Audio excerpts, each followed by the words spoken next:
Hola, ¿qué tal? Vamos a hablar sobre principios de cirugía endoscópica de oído. Espero que sea de ayuda. Un poco de historia. Para los años 60 fue cuando obtuvieron las primeras imágenes de endoscópicas del oído medio. Estas fueron únicamente fotografías eh, de los pioneros de la cirugía de oído. Para los 80, eh, Goldstein por ahí tuvo algunas imágenes endoscópicas de cadáveres atrás de perforaciones timpánicas, eh, en las cuales se obtuvieron las que se observan en el segundo círculo. Para los años 90 fueron los inicios de la cirugía endoscópica de oído propiamente. Los grandes maestros como el doctor Marchionni, Taravici y Silverstein fueron los que iniciaron con esta cirugía. Y a partir de aquí, pues se han perfeccionado las técnicas y la calidad de las imágenes, como las que tenemos hoy en día, como se puede observar en la última imagen, mejoría en la resolución y en la observación de los sitios y los relieves anatómicos del oído medio.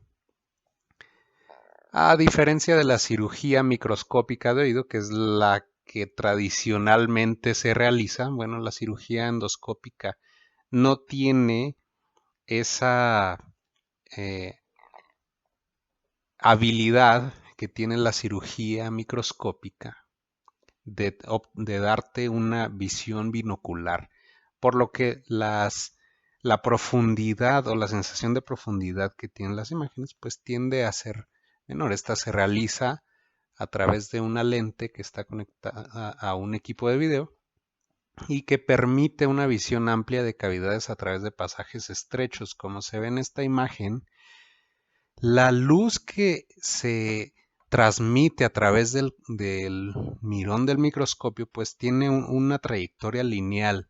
Por lo tanto, tienes que tener bastante angulación desde el microscopio, y cuando una cavidad se estrecha en algún punto, ese es el máximo espacio de visión que puedes llegar a tener.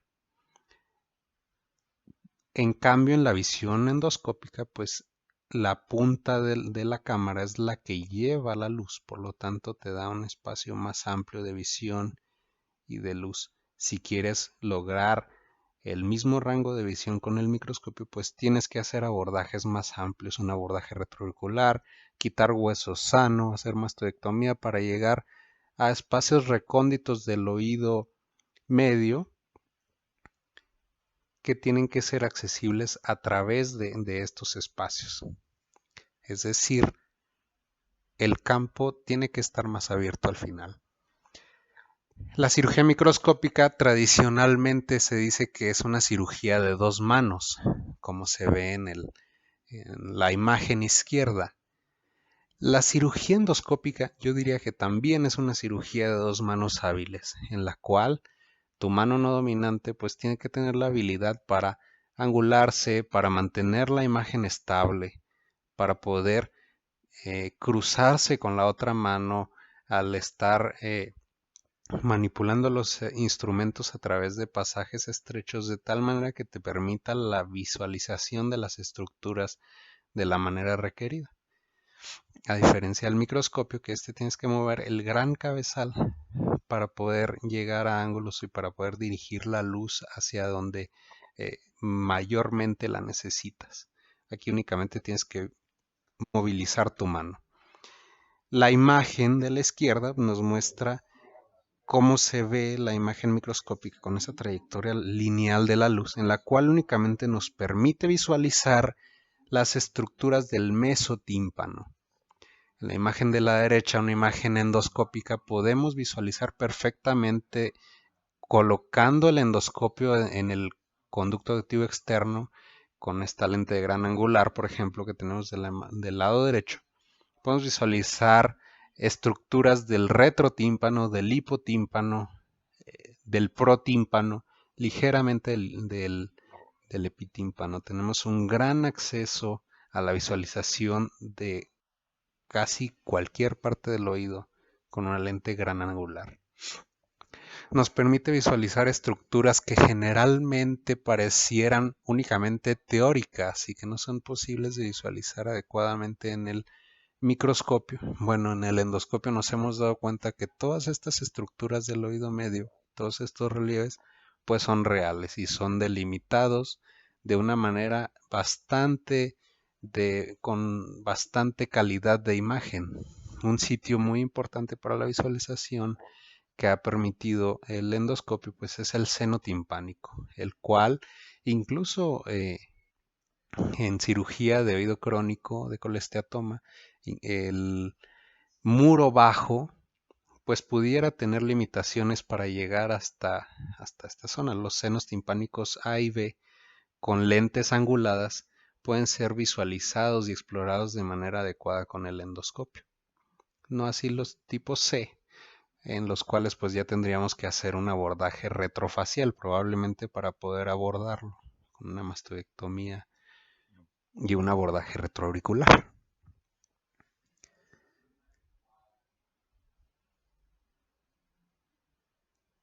Sin embargo, bueno, en general pues nos permite un acceso bastante más limitado hacia el conducto y una visualización bastante más poderosa.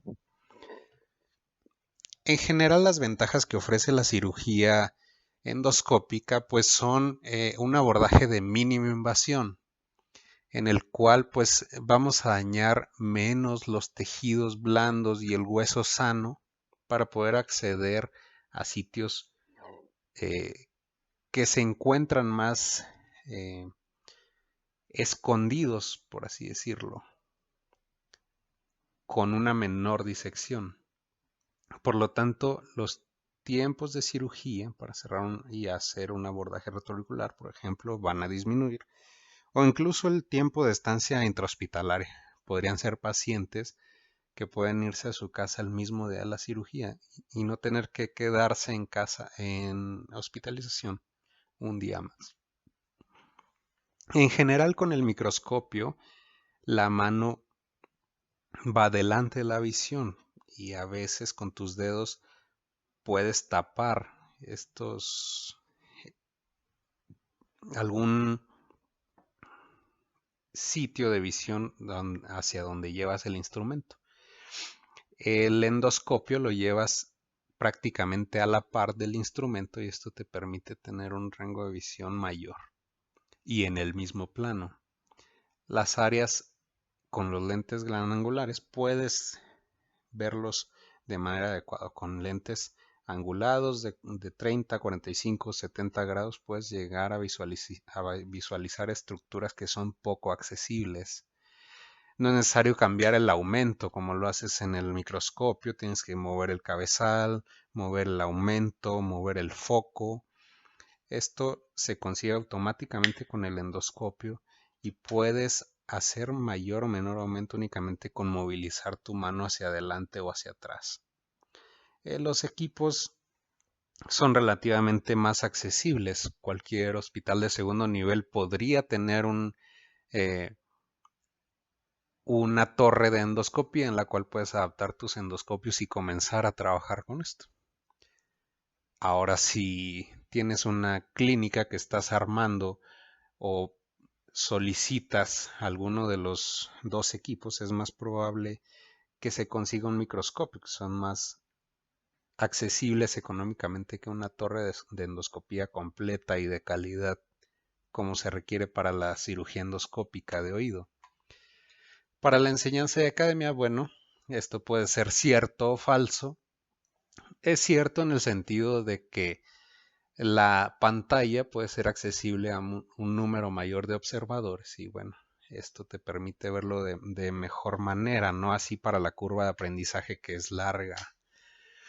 Bueno, en canales estrechos a veces los instrumentos pueden chocar con la lente y eso dificultar la visualización. Tienes que tener una mano con la que estés trabajando continuamente y con la otra sosteniendo la cámara. Tiene una curva larga de aprendizaje como ya mencionamos.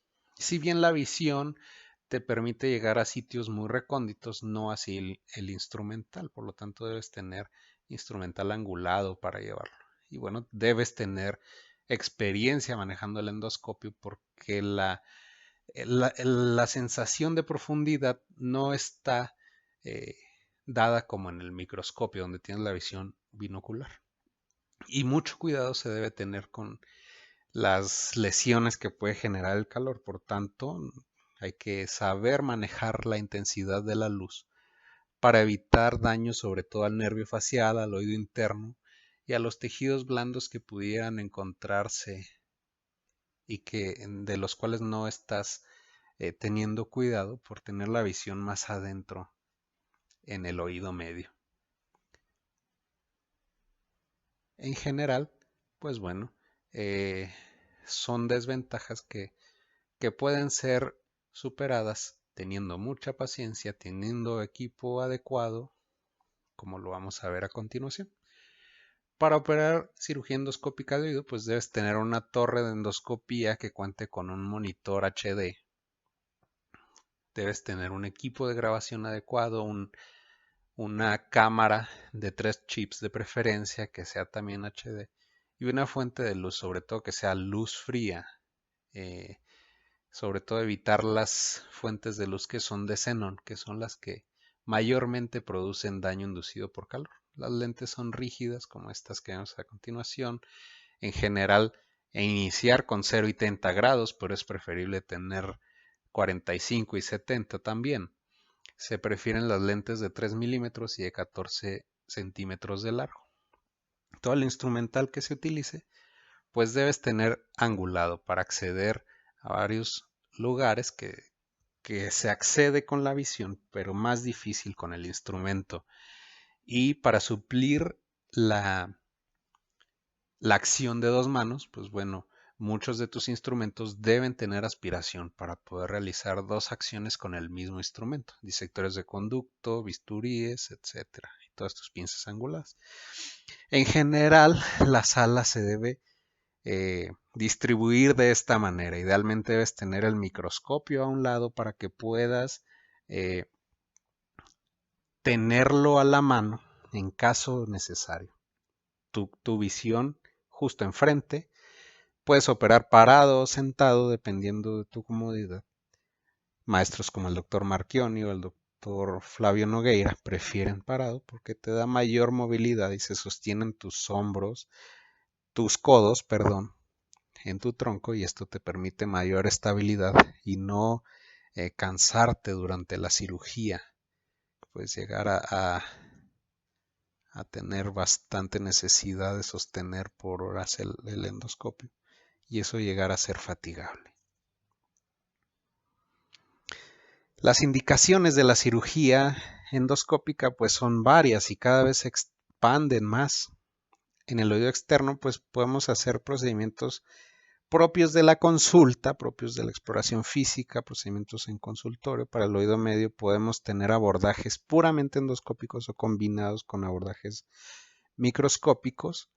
Hacia el oído interno podemos llegar hasta la cóclea, hacia el conducto auditivo interno, explorar el nervio facial, sobre todo en la porción timpánica y el ápex petroso. Y abordajes hacia la fosa media que en general se realizan de manera combinada, se inician como un abordaje microscópico y después se obtiene visualización de las estructuras más profundas. En consultorio, pues, importante realizar la exploración otológica, limpiar el cerumen. Esto permitirá tener habilidad con una mano y con el manejo de la cámara y las profundidades. Pues limpiar colesteatoma, colocar tubos de ventilación, retirar cuerpos extraños, biopsias, hacer miringoplastías, cosas que el paciente permita con anestesia local o sin ella. Para el conducto auditivo externo, pues colesteatomas, como ya mencionamos, exostosis, canaloplastías en conductos que no son atrésicos, que más bien son estenóticos, tomas de biopsias, etc. Para el oído medio, tubos de ventilación, toda la cirugía de oído medio prácticamente puedes llegar a tener acceso con ella. Abordajes combinados en los cuales necesitas 2 manos, una para aspirar, otra para remover material, etcétera. Bueno, los paragangliomas son un ejemplo. O en el caso del colesteatoma, pues bueno, puedes tener la necesidad de realizar una mastectomía y utilizar el endoscopio como una herramienta de visualización donde haga falta. Aquí tenemos un ejemplo, por ejemplo, valga la redundancia, de un paciente con otoesclerosis con mismas indicaciones para cirugía microscópica, anatomía de oído externo, medio, interno, normales, que no contraindican la cirugía. Y bueno, vemos aquí el abordaje. En este, pues básicamente lo importante es tener una buena anestesia, un buen control del sangrado para permitir una visualización adecuada. La disección del conducto, deben saber que pues es hacia el hueso, nunca hacia arriba. Se debe tener cuidado con eso. Te puedes apoyar de torundas, como se ve en la imagen, para hacer hemostasia. Y bueno, ahí se va accediendo a la caja timpánica. Ahí la dificultad es un poco el sangrado, pero te permite adecuadamente, se elonga la cuerda del tímpano, se accede a la caja y vean cómo desde el conducto es posible visualizar hipotímpano, retrotímpano, visualizar lo que estás quitando sin problema. Se ve perfectamente el nervio facial, apófisis clariforme, todo desde fuera. Cuando te vas acercando, pues tienes una buena resolución de imagen. Ahí se está retirando la superestructura del estribo sin ningún problema. Se puede observar qué es lo que se está haciendo. Se puede retirar con la salvedad de que pues estás utilizando una mano. Y aquí, por ejemplo, fíjense cómo es posible visualizar el martillo, el yunque y el estribo. Y aquí, con una platina flotante, pues es posible ver hacia el vestíbulo y sacar la platina sin problema. Tiene una visualización adecuada. Y esto es importante en el microscopio. Debes elegir o tener la visión en la platina o tenerla en el yunque. El enfoque, quiero decir, aquí puedes tenerla donde quieras. Más bien en todas las partes. Puedes manipular la prótesis y no te tapas con tu dedo. Puedes hacerlo de manera adecuada. Estar seguro que el pistón está en la platina y que el resto está colgado en el yunque. Igualmente, para sellar la ventana, pues puedes estar seguro que no te quedan fístulas, que no te queda ninguna fuga de líquido. Y bueno, se baja el colgajo igualmente como lo harías en una cirugía de estribo microscópica y quedó perfecto. Puedes rellenar de gel foam también adecuadamente sin ningún problema. Y básicamente con los mismos resultados que tendrías con una cirugía microscópica. No es que sea mejor una técnica que otra, simplemente pues algunas ventajas en cuanto a visualización. Lo demás te lo dará tu curva de aprendizaje propia para la cirugía del estribo. Y aquí les pongo otro ejemplo, una timpanoplastía con endoscopio, paciente con otorreas de repetición desde la infancia, 3 meses sin ellas, una ocupación por densidad de tejido blando en el epitímpano, que esto pues es una buena indicación para meter el endoscopio y poder revisar todas esas zonas. Se eleva el colgajo de manera habitual, como ustedes ya saben. Muy importante, vean cómo el sangrado sí limita bastante la visión.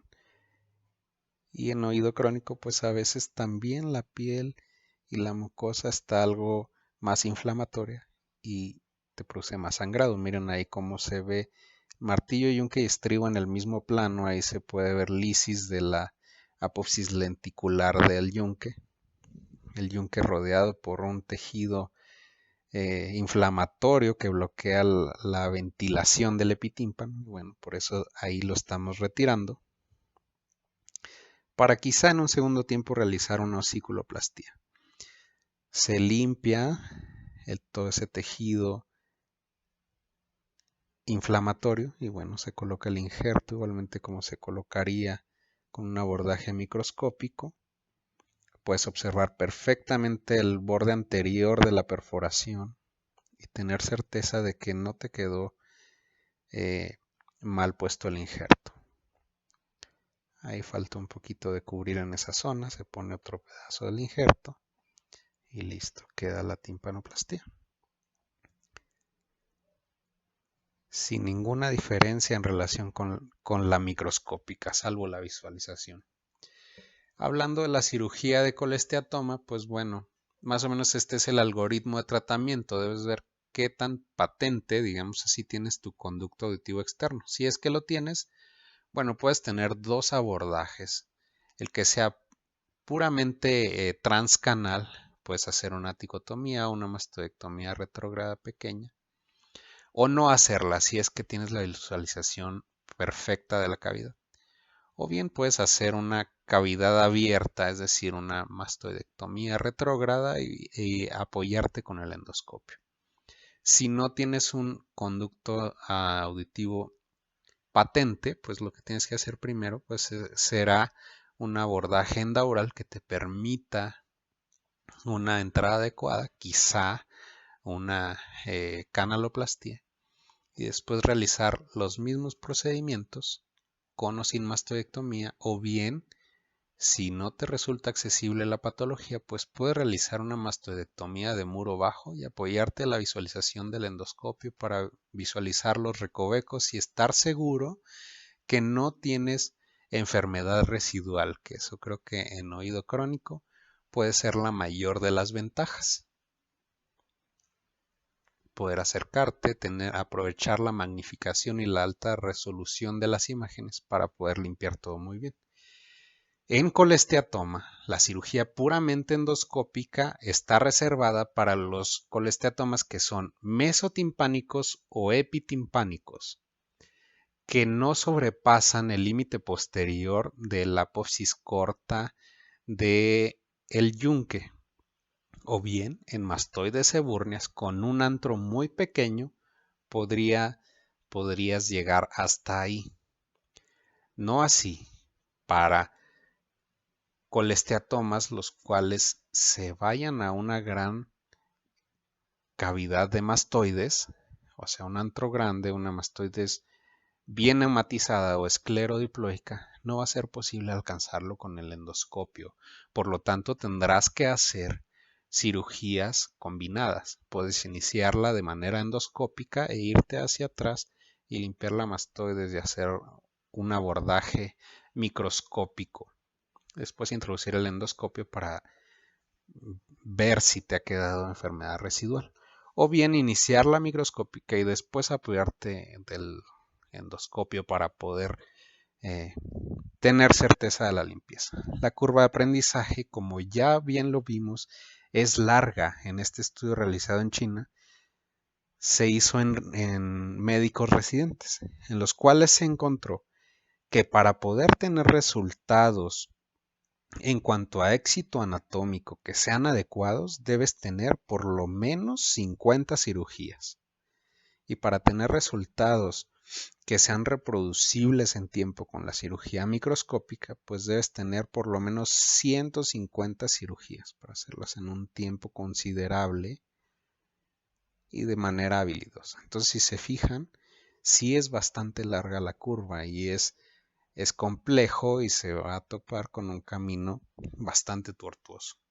Hablando del daño inducido por calor, en general la luz LED no tiene muchísimo problema, sin embargo, sí hay que mantenerla por debajo del 50% de la intensidad. La luz xenón es la que sí, si se llega al 100%, puede tener daño inducido por calor, incluso en sitios vulnerables del oído interno o el nervio facial.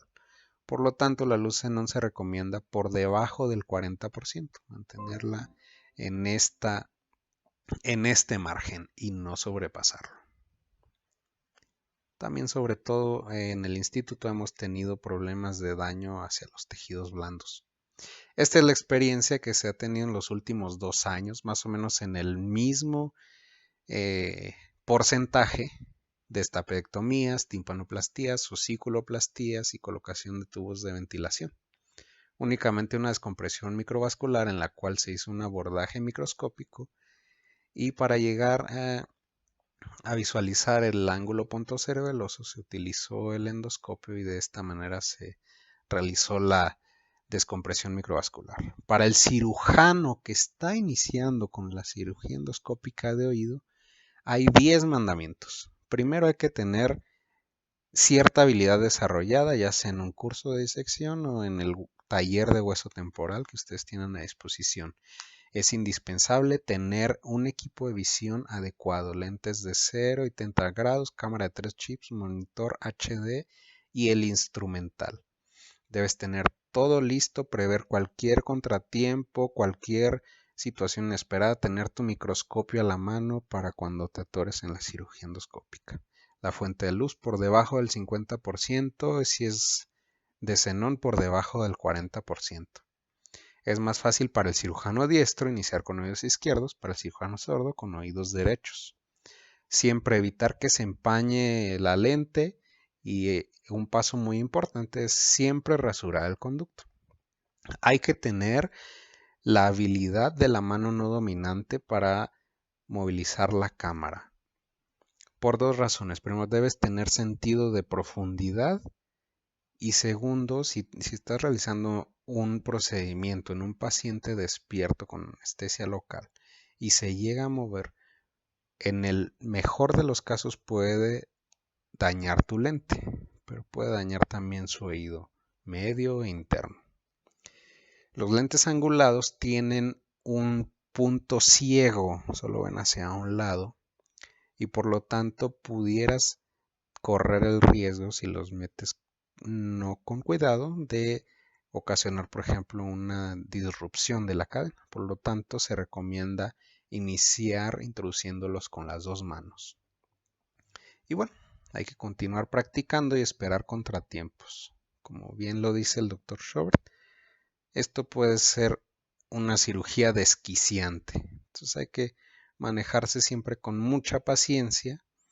Recordar que la curva de aprendizaje es larga y un camino tortuoso a poder desarrollar una habilidad quirúrgica adecuada, pero siempre hay que tomar las precauciones adecuadas. Como conclusión, la endoscopía tiene grandes ventajas, sobre todo en visión. Puede acceder a la visualización de estructuras muy recónditas. Hay una curva de aprendizaje larga y es fundamental utilizarla como una herramienta complementaria. Habrá procedimientos donde se hará de manera de abordajes combinados y algunos otros pudieras, conforme se vaya aumentando tu capacidad técnica, realizar procedimientos puramente endoscópicos bajo las indicaciones propias correctas. Y si bien se requiere dominio y experiencia de la cirugía otológica y también de la cirugía endoscópica de senos paranasales, se debe contar con visualización correcta y de alta definición. Y bueno, eso es todo. Muchísimas gracias por su atención.